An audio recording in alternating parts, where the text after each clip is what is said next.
पवित्र श्रावण मासे रुद्रपाठ सहित सात्विक भोगर प्रस्तुति करवा।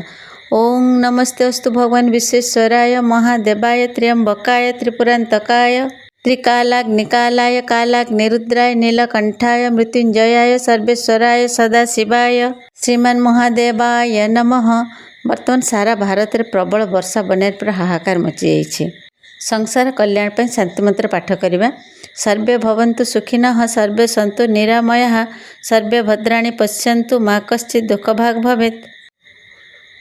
देखंतु केते वर्षा होची, पूरा बाड़ी जाक पानी भरी जाइए। महादेव को प्रणाम पूर्वक संसार कल्याण हो एतिकी प्रार्थना करी आमे आम रेसिपी प्रस्तुत करवा। जय जगन्नाथ। किचन कांति आपण मानकु स्वागत। मीठा पलौ तो समस्ते खाइथिबे, किंतु आजिकार रेसिपीटा प्रस्तुति टिके अलग।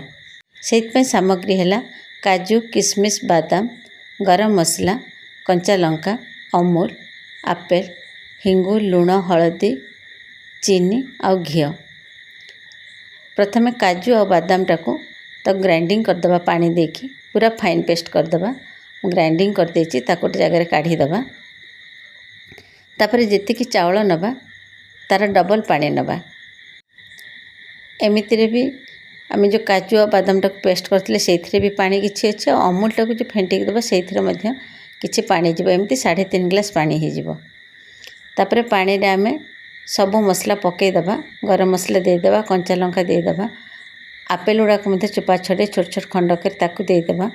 काजू बादाम पेस्ट देदेबा अमूल को फेंटी दे देदेबा हलदी देदेबा लुण देदेबा तापर चीनी किसी देदेबा।